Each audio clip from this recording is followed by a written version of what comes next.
Hi dear students of class 12.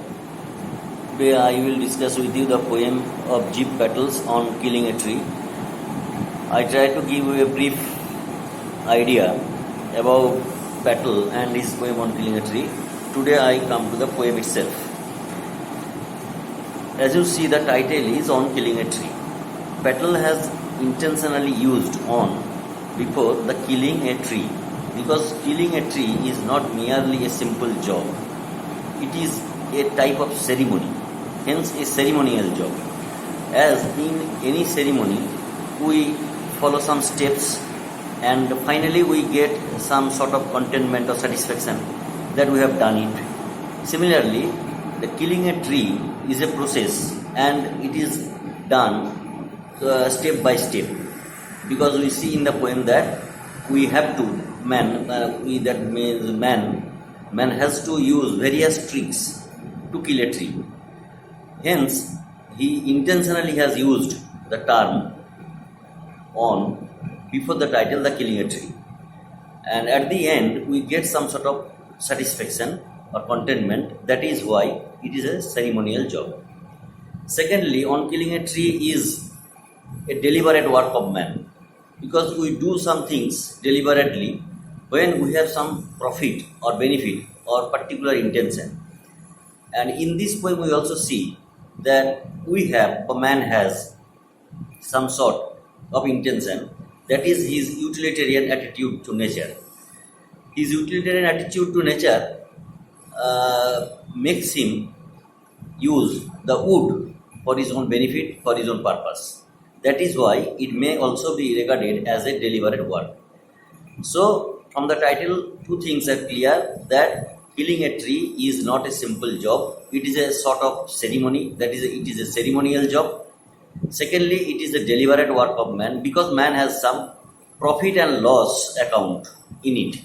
Hence, it is called a deliberate work. Then I come to the point that Patel is a doctor, and to Patel, nature is not an inanimate object. It is a living entity.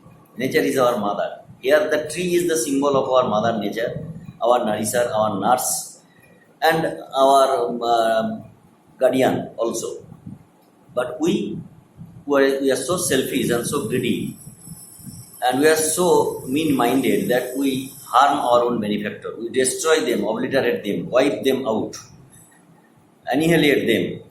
But we do not know what future awaits us. That is why the tone of the poem is ironic, and it is evidently clear from the very last line of the poem when the poet says, "And then it is done." The work is done ultimately, that is, killing a tree is complete, and man's utilitarian attitude to nature, his purpose of killing it, is completed. When man can use the wood or timber for his own work, benefit, or for his own purpose or interest. As nature is not an inanimate object, it's a living entity. To kill an animal or a human being, we have to follow some steps. We have to apply some blows from heart to harder. And similarly, in this poem, to kill a tree, some steps are needed. And that is why at first man tries to kill it with the jab of a knife. But the poet says that it takes much time to kill a tree. The first line of the poem reads like this: "It takes much time to kill a tree." It suggests that to kill a tree is not a very simple job or an easy job or a short job. It is not a short job. It is a time-consuming job, as you may call it. So, the vitality of the tree is no less. It is evident from that. As you cannot kill it easily or within a very short time, its vitality or its resistance is great. That is why the first line indicates that vitality of a tree or the resistance of a tree is immense. That is why you cannot kill a tree within a very short time. That is why it takes much time to kill a tree.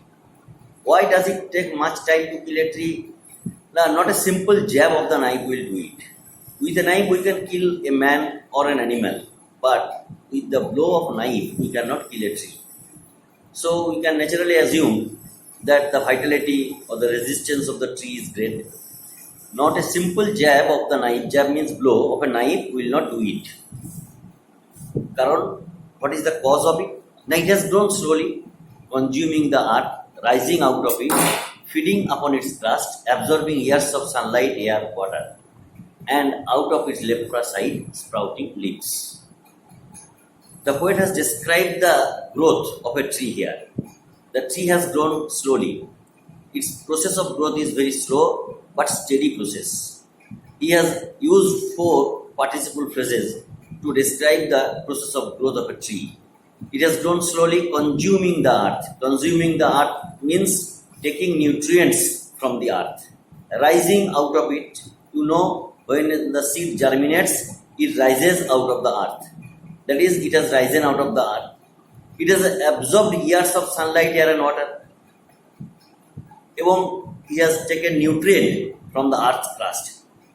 That is why feeding upon its crust means it has taken nutrients or food materials for its sustenance from the earth's surface. And it has absorbed years of sunlight, air and water, and thus it has grown slowly. This process refers to the photosynthesis, as you know from biology, life science. Through process of photosynthesis, the tree prepares food for itself and also for us, and the tree grows slowly. As its process is a slow and steady process, so the vitality of the tree is no less. It is great, it is immense.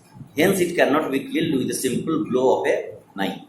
And from the leprous height sprouting leaves. Leprous means the marked or spotted, the bark of a tree.